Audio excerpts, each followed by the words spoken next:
Welcome to episode 102 of the Lowdown Radio Show presented by eBay Motors. I'm Neil Graham. This week, Mel Gantly joins me to share a cautionary tale. In the 20-plus years that I've known Mel, he's been attempting to transition from a man with a regular job to one with a full-time gig at a motorcycle publication. He even moved from BC on Canada's west coast to the UK to make it happen. And wouldn't you know, after decades of trying, Mel pulled it off. And then it went south. But the reasons why it didn't work out are what's interesting and should send a chill down the spine of anyone who believes in independent, truth-seeking journalism. And once I've sent Mel on his way, I'll give you a handy tip for better care of all your mechanical accomplices. But first, this message from eBay. The worst thing about loving cars might just be buying them and all the parts. From Toyotas to Aston Martins, eBay has thousands of cars and the largest online selection of vehicle parts and accessories. eBay. Things people love. Mel, I've known you for a long time, and although I've rarely seen you in person, it's been about 15 years since we last saw each other in your home province of British Columbia on the west coast of Canada. But then I was surprised to learn when I heard from you a few years ago that you'd gone to the UK, and part of it was to pursue this sort of long-held dream of yours of becoming a motorcycle journalist. Take me back. Where did this interest in writing about motorcycles come from? Aside from just being an enthusiast, which a lot of people are, but why did you want to take it that extra step? Well, originally, way back when I studied creative writing in university, and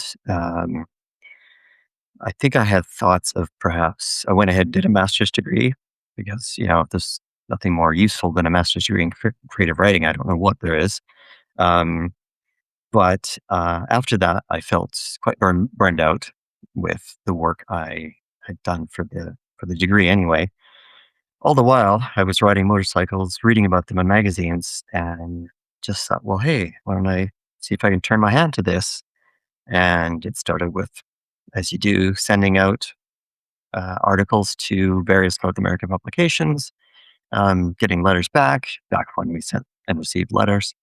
To the effect of not really for us, or complete silence, or in the case of previous editor of Cycle Canada, who of course you know well, Bruce Reeve, he sent me a note saying, not quite right for us right now, but keep sending us stuff.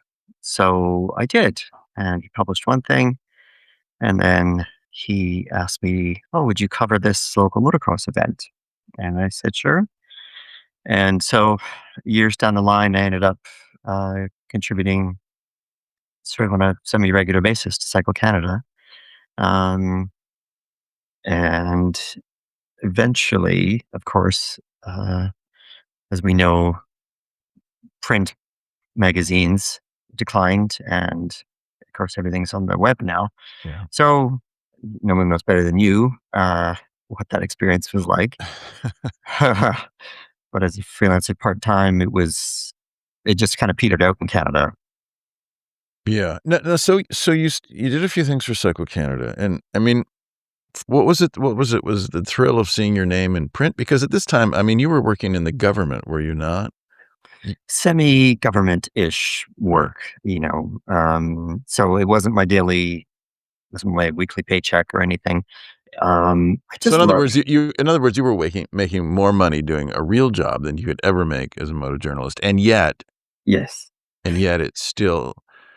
And I always got the feeling with you that it began to haunt you a little bit. That you had this idea that you wanted to do this thing, and I'm fascinated by this because, although I've done this for years, I think there are hidden aspects in all of us. I mean, I would have loved to play pedal steel guitar for Merle Haggard. And I think we all have those sort of secret dreams. And most of us, it just remains a secret dream. And yet you really, you've never given up on this, have you? Because I would always hear from you. You'd send me an email and say, Neil, listen, could I use your name? I'm applying for this thing. And my first response was always, Mel, really? Still? Yeah. Yet you couldn't are you this tenacious in other aspects of your life? God, I wish I was. I think I just didn't know when to quit. it was always there in the back of my head, even when the freelance work sort of petered out, with there just being nothing much out there, and editorial teams shrinking to what they are. But I just thought, maybe you get to that sort of midlife point. Um, a couple of years ago, I was just consumed with racing, and there's not much you can really do back in Canada if you want to write about racing full time, unless you want to move east, and probably still not much opportunity. But when my partner and I started talking about moving to the UK, uh, and I'd already been reading, I was going to say consuming content, but I hate that term, reading magazines from the UK, for So decades. bike, fast bike, classic Yeah, racer, ACN, all this stuff, right? yeah, right, all those things. Um, and I thought, well, if when we came to this decision of we're going to move to the UK, um, it was around that time then when I already had this in mind that, well, perhaps when I'm there, maybe I could pick up some work of some form. Um, then a position got advertised with one of the two big publishers over here who produces multiple titles for road tester. So we were already set to move in a couple of months, and my partner and I talked, and I thought, well, let's let's go for it. I'll go for it. So I submitted an application, said I'm moving there in a few months. Um, as usual with job applications, best thing is to not expect to hear anything. But I did hear something, and I had a video interview, and that apparently went well because they then asked me to come over, to fly over and do a writing assessment. Mm. Oh, So no pressure. yeah, in for a penny, right? Yeah, So yeah, yeah. I I did that. I flew over to the writing assessment a year ago in November, about 5 degrees on an NT 1100, and was sat nav on the thing and said, "Okay, lead me around this route that I'd never been on before." It's So pouring rain. you were gonna lead them, Yeah, that was and of part of the course test. you're driving on the opposite side of the road Correct. to what you're familiar, which is great until you hit a roundabout when there's no cars, and Yes. then you think, "What the Yeah. fuck do I do now?" Yeah. Just go straight across. So how did so you've flown in, you've got this Mm-hmm. NT11 and what NT 1100 NT Honda? 1100. Yeah. Yep, Yeah. and you're in a strange country, you just got there, Mm-hmm. you gotta ride in the left side of the road when you're used to traveling on the right, and you've got this review guy behind you Mm-hmm. judging every missed apex and Wrong turn and wrong turn, and so how I mean, take me through that. Were you scared shitless, or were you tight, or did you rise to it? I I must have because the actual experience itself, I flew over, had all my ducks in a row. I knew what bike I was going to be testing. They advised me that a few days before. Had all my gear, and I was staying with family about an hour away who said you could take our car. I'd been visiting the UK on and off over the years, so I had some experience, at least on that side of the road. But I couldn't get to sleep till about 3 in the morning the morning before, and I had to be up at 6.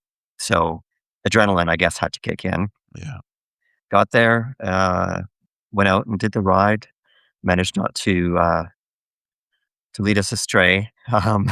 There was supposed to be a photo shoot in the middle of it, and I was supposed to find an appropriate place to stop, do some passes, but they said when we left is nothing really to be gained by that with it 5 degrees and pouring rain. So did the test, had a little chat afterwards, did a piece to camera, um, and flew home. And I had to write, that was the second part of it. I had to write my review of the bike and submit it within, well, it was to be a day for other applicants who were already in the UK because I was moving home, flying home. He said within 48 hours if you can.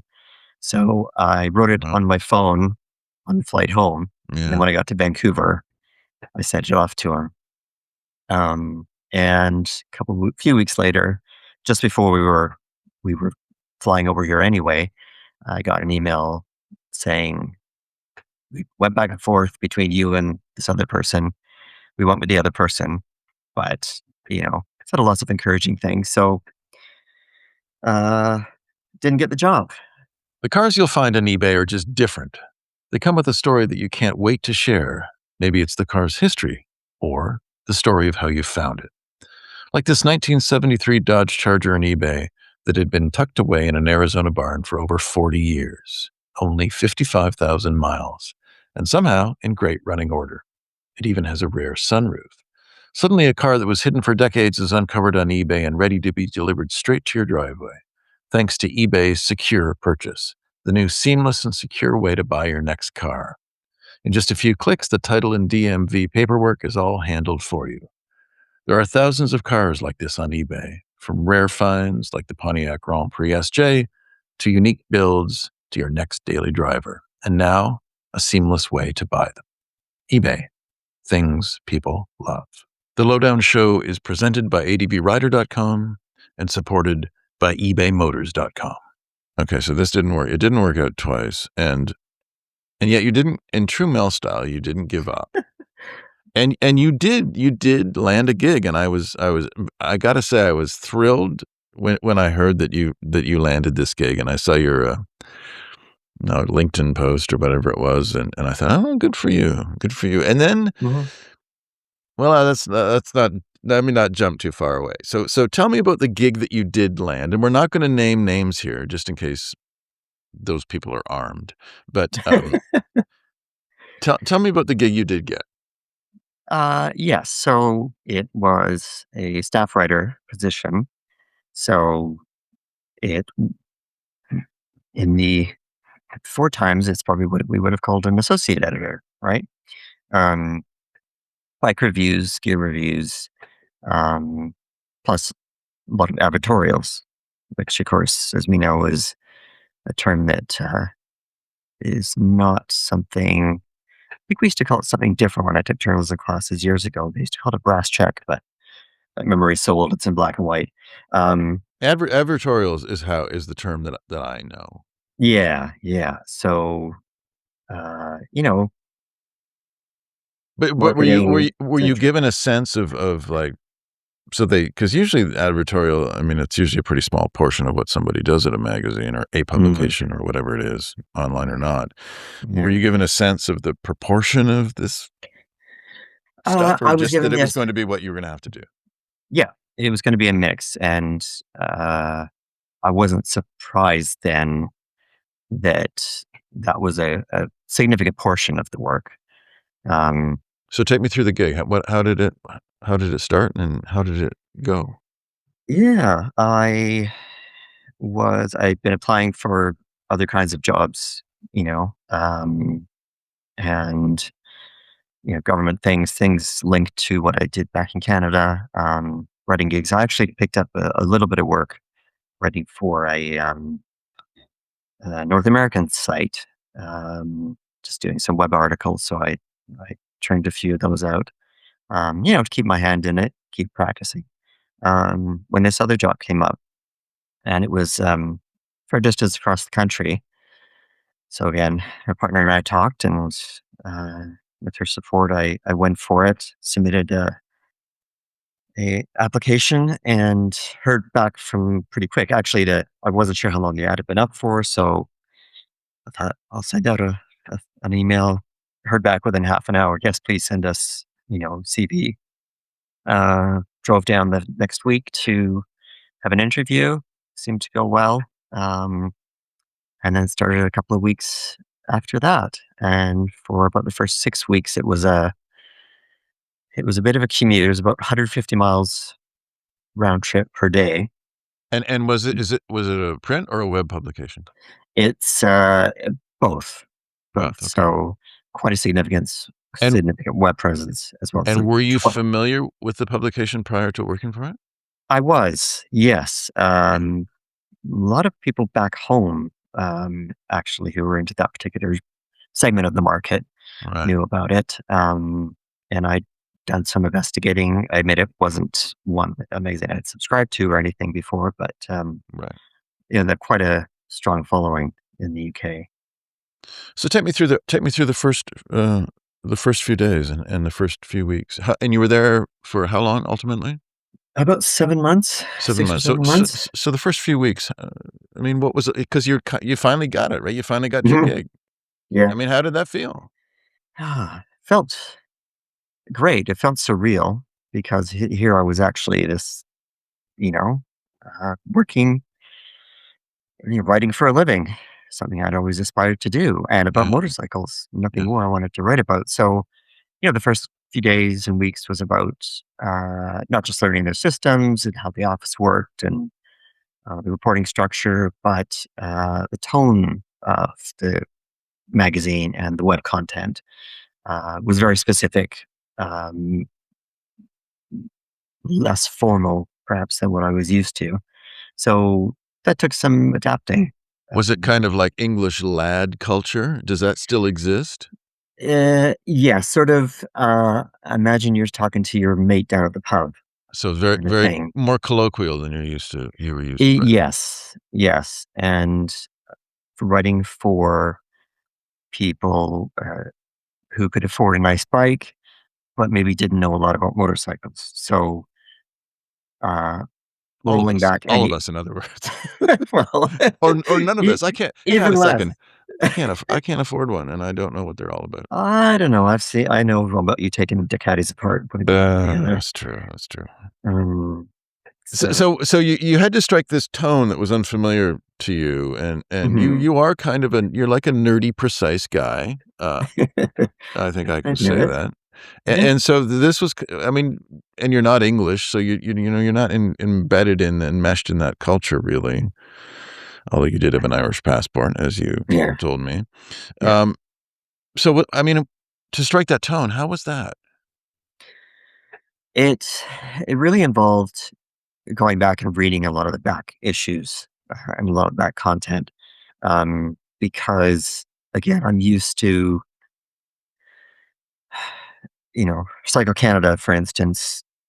I think it's fair to say you could know who had written a certain bike review or editorial without seeing the name. Um, the focus for this company was more about one voice, so Correct. it was a lot of reading back old issues, taking on board suggestions from those that were directing me as to phrase it, and of course, working in an office anywhere new, you're going to pick up the banter. I mean, I again had some sense of banter before I moved here, but it's just being immersed. There's nothing that will make you pick it up quicker, um, and the tone of the magazine by more than being in the office there every day. So Did you start saying things like controversy I and haven't. yogurt as opposed to Yeah. yogurt? Oh yeah. Yeah. I've been corrected on that one. Um, Yeah. and it's the place names I find really stick out. Like if I say Oxford, I sound wrong. I stand out like a sore thumb, but then I don't want to appropriate. But Right. Or yeah. Worcestershire or all these other incomprehensible English places. Yes. Yes. So yeah, it took a while. I was assured at the beginning. They said the writing's there. It's just a matter of getting on board with the style. It ultimately, didn't work out. So why didn't it? Because you're an affable guy, you're not an asshole like I am. You get along with people probably far better than I do. Mm. Um, you got the gig, you don't have a colossal ego w that I'm aware of. So what happened? Where did it start to go a little sideways for you? Well, I think there's, this. It was a matter of balance, I guess, for me. I knew going in that there would be, uh, it's a magazine. There's going to be deadline times. There's going to be overtime, that kind of thing. Um, and so I guess I was spoiled in my previous role, which was nothing to do with journalism, but where, as any workplace, communication and expectations and, measuring performance are all uh, great things to know as you go through. So I found uh, there was a challenge having clear, consistent feedback and communication. Um, So you were you unaware of what was expected of you and when and deadlines and that sort of stuff? Is that what you mean? Not so much that. I'm trying to be diplomatic here. Oh, for God's sakes, um, Mel! If they were idiots, you can just say so. We're not naming names. no, it was it was a matter of trying to find where the goalposts were any particular day, and it depends who I was getting feedback from. Um, how the things kind of tended to shift around um, quite unexpectedly. So office politics, and you were given conflicting information. Yeah, you could say that. Going in one day thinking, okay, this is the way to do this, finding out, no, that's not quite right. So, you know, I had a shorter commute by this time because we moved for this, but it was getting to the point where every day I wasn't sure what to um, expect. And I think, and I hate to say, lest I be seen as having principles, but the commercial aspect of things. Um, and a particular example was, EICMA is in November, so someone would find out about all of the models. So I was prepared that we were all prepared that that would be a big news week. I'd be getting on writing a lot of content about that as we learned about the new models. Um, but then there was one I was going to write about that was quite a significant new bike. Um, was told, well, let's hold off because I think we have some kind of, advertising possibility with this manufacturer. So that never did get written about. And I feel like with all the focus on readers, it's a bike that the readers would want to know about. And we didn't do it because there might be some deal in the works to work it into, commercial opportunity. So in other words, you didn't get the go ahead to write about the bike because they didn't the OEM didn't buy an ad or something to that effect. Or there was a possibility they were going to, but I was told to wait until Right. something was in place, and then there would be more gained out of it. Right. Well, I think what you're talking about is something that certainly does exist in this world, which is that the old fashioned notion, which actually is old fashioned now, which is that if you made content that got the readers, then the OEMs or the manufacturers of whatever, chain lube or whatever it was, bikes, would want access to those readers. Mm-hmm. And so they would go where the readers were.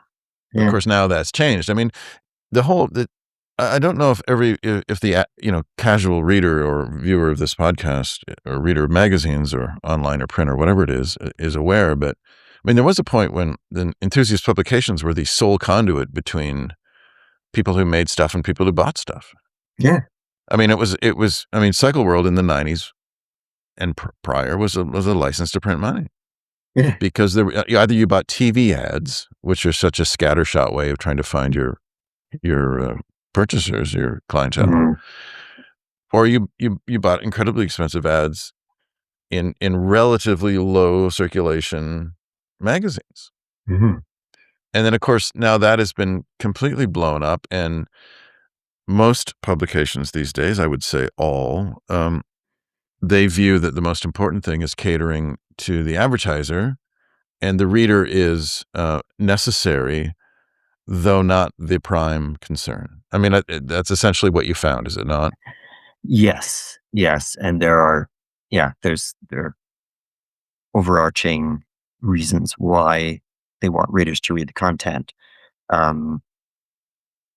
That is, to sell things, obviously, whether it's an event or products. And one of the refreshing things I find about at least some of the magazines here is you can open it up and it's like you're going back to 1980.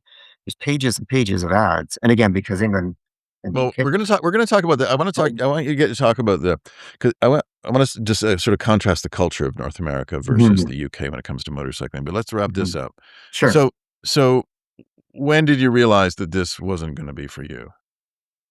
Uh, so it was a good few months in. I'd, you know, I, I just felt I was showing up, giving my best every day. Um, but there does come that point where you suddenly start thinking about, in a job where you're happy and motivated and fulfilled, to think about next year in this position or 6 months away. That's quite easy to do because you can picture yourself there. And as you got to the point where I tried to picture myself in the same place in 3 months, 6 months, uh, didn't seem like a happy outcome. Um, I wasn't happy. I don't think they were happy. And again, talked to my partner and realized I had nothing to go to. I had no other job lined up, which historically that's what I've been able to do. I've been lucky in that way. I had nothing else lined up. And she was the only one left working. But I just had to go in and say, I don't think this is a good fit. And they agreed. And I think we parted on good terms. And immediately felt the weight lifted off that this was the best thing I could have done. And it's hard because here I was in this job that I'd aimed for so long, finally working full time in it, Yeah. but I still had to balance that against, my mental health and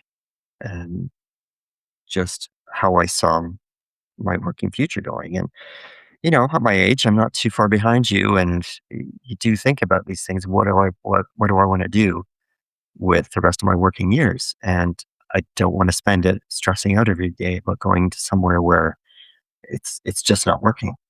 Well, one of the things I'm really interested in is the motorcycle culture in the UK because I know that print magazines still exist in a large way, which really kind of shocked me because they're not so different. It's not like they're Botswana or something, although I shouldn't even say that. I mean, there is no place in the world that is not, technologically advanced, and the UK certainly is. Um, so how is it that magazines, I mean, to your understanding, and you've been there a while now, and you've always followed the English racing scene, and you're an Isle of Man nut, and how have they survived? I think part of it is again, we've got sort of two main publishers who run probably, and this isn't, based on data, but I would say, 80, 90% of the print magazines here. So, you have content that's printed in one of their magazines, tweaked a bit for another one. Um, and if you read both of those, you'll see, I did not just read this last month. Right. Given a different treatment, probably because there's some people that like this magazine but never read this one. So again, it's required that corporate support, and like Bauer, for instance, owns not only a bunch of the magazines but most radio stations in the UK, um, and some of the others. It's a case of um, there's an editor and then a lot of contributors, and they get a budget every month um, to sort of squeeze everything they can out of the freelancers. But I think it's part of it is just, I would say, linked in tradition in terms of bikes over here in general, because they've just been around. They seem to have been around forever. Racetracks here have been around for 60, 70, 100 years, Right. things like that. So it's so deeply embedded. And, you probably have a lot of people my age and older that grew up reading print magazines. So they still want to go down to the newsagent on their bike and get a coffee and the latest magazine. I don't want to get with modern technology where they can all use it on, read it on their phone. Um, But there are cultures like ours where everybody's on their phone all the time anyway, right? Or uh, or is there a difference? there is, I think for motorcycling, it's different. There are tons of, Facebook pages and online communities for that kind of thing, like there is for everything else. But motorcycling being, as individualistic as it is also very social. So you will get people, instead of maybe sitting in chat rooms all day, they're going down to the local biker cafe, which they are all over the country. You don't see it again. I can't remember, correct me if I'm wrong, in Canada, ever seeing a biker cafe. There would be a place where bikers would go. Right. And of course, biker here means anybody on a motorcycle, not like the North Motorcyclist. American. Yeah. So there are people out meeting up at these places, like dozens and dozens of bikes any given day of the week. So um, I feel like motorcycling by virtue of it's an activity you have to get off your butt and put your phone away, or at least let it, just use it for your map. Yeah. Gets people away from phones and gets them interacting out in public. Not really knowing it intimately, I was always sort of impressed at the English motorcycle scene, because you'd look at like say Classic Bike magazine, and there'd be these like 18 specialists for like Vincents and Velisets or something, that there was it seemed like there's each little micro group has its own their own specialists. And of course, if you look at an English car magazine, a classic car magazine, how many Maserati restoration experts are there? And it seems like the automotive and motorcycle culture is sort of, at least to me in North America, seems sort of freakishly vibrant, because I don't know that. There's restoration places in California, and of course there's Singer, and there are all these places that we're aware of, but it just seems everywhere over there. Do you get that sense from being there? Yeah, you definitely do. Whether it's the ads in the print magazines that you see of some guy it's got a little shop in Bristol or somewhere, to a few weeks ago, I actually went to one of the classic motorcycle shows in Bristol, and I've started to get a sense when I got close to the sort of showgrounds where it was held, and there was a mile lineup just to get in. And you get into this huge building, and kind of before you it's like the greatest motorcycle yard sale you've ever seen, until you realize, oh, that's just one of the buildings. There's like 4 or 5 of them. Then they're out in the parking lot selling everything from a rusty, rolly chassis of a 62 Bonneville to something you don't want anyway. But no, but you could find, if you needed a part for a panhead or yeah, Ducati or a Japanese bike. There's a Japanese vintage motorcycle clubs, and you've never seen a cleaner looking Yamaha R6 than you would in this club. So it's almost like the classic scene is of any of them is the one that's not in any danger at the minute. right. And yeah, and I mean, as we get older, that's why I started reading more of the classic magazines, because the RC30 or the 888 that I remember when it came out is now in the classic magazine. So I'm like, well, that's where I am now, I suppose. Yeah, say it ain't so. Yeah. But it really is astonishing, and a lot of these English clubs will have their own spares program. I know the Vincent Club, has an industrial wing that makes parts, that makes cylinder heads and crankcases, and don't quote me on this, but you can, I believe you can actually make a new Vincent from parts, and most of them come from this Vincent, the spares, whatever they call it, the spares program of the Vincent Owners Club, Yes. and it. I guess it, because it really was the birthplace of the before Honda came along and destroyed them all. Yeah. Up until the 60s, it really was the motorcycle really was an English thing, wasn't it? I mean, it was their century, at least the first 2/3 of it. Yeah. I went to the National Motorcycle Museum last year, and I knew some of the great British brands, the Nortons, the Triumphs, but there was almost a brand for every letter of the alphabet that I'd never heard of, that they had multiple examples of. And they had people text there full time working and restoring these bikes and making them runnable if they needed to. Um, there is such a strong, pride in that heritage here. I think it's a bit, um, it's inspiring, even though, it's a modern brand. But I did a tour of the Triumph factory and realized how many motorcycles they actually put together here, and how many people they have actually working on them. There's even a guy in the back, a little 83-year-old guy who they set him up with a lathe, and he does something every day because he loves it and he's retired.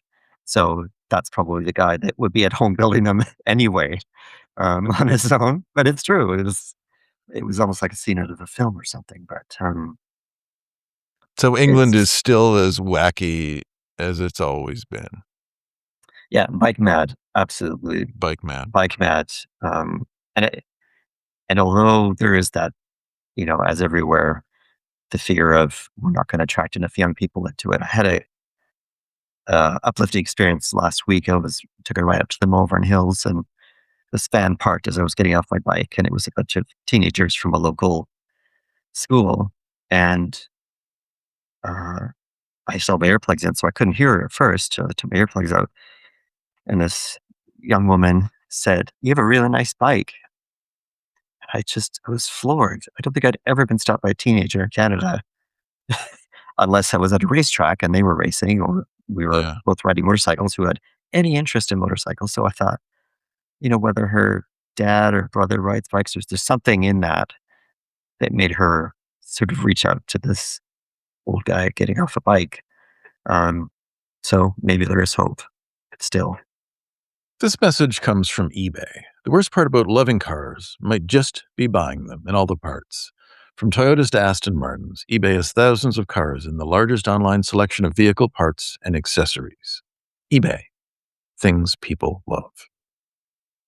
Welcome to this week's Tip for Better Living, the product review section. And it's not really a product, because really, who needs to buy more stuff? We've got too much stuff as it is. But what I have here in my hand is a book. It is a hardcover book. Well, it's sort of hardcover. It's a pliable cover book with blank pages. And each section of this, I've put a little paper tag up here. This is kind of actually a look inside my brain, so please don't hold this against me. But for instance, under the tab that says 900, this is how I keep track of everything I do to all the stuff that I own. So for instance, on my Ducati 900, 30-year-old bike, oil and filter, July the 5th, 2023, brake and clutch fluid, August of 23, new steering head bearing, it's August of 23. August of 2023 was a really busy and fruitful month. And then in November of 24, new Sprag clutch, carbs cleaned electronically and rebuilt. And then wheel bearings, all this kind of stuff. And the reason I list it is that I can't keep track of anything because I've got too much stuff. So there's a couple of Ducatis, there's the lawnmower, I have 2 generators, a portable Honda generator that I use for tire warmers. And then there's also a generator for the house because I live in the boonies and the power is always going off. So it is absolutely impossible for me to keep track of things and, which oil filter goes on what device. So I would encourage anyone, let me rethink this. Maybe I shouldn't encourage you to do this because this would mean that you are as messed up as I am. But let's presume that you are as messed up as I am and there's nothing that we can do about it collectively. So the only thing you can do really is just acknowledge it and move on and start a book with tabs at the top where you chronicle everything that you do to every mechanical device that you own. The cars you'll find in eBay are just different. They come with a story that you can't wait to share. Like this 1973 Dodge Charger on eBay that had been tucked away in an Arizona barn for over 40 years. Only 55,000 miles. And somehow, in great running order, it even has a rare sunroof. Suddenly, a car that was hidden for decades is being delivered in just a few clicks with eBay's secure purchase. All the paperwork handled. There are thousands of cars on eBay, from unique finds, like the Pontiac Grand Prix SJ, to daily drivers. And now, with a new way to buy them. eBay. Things people love. Thank you for listening to the Lowdown Radio Show.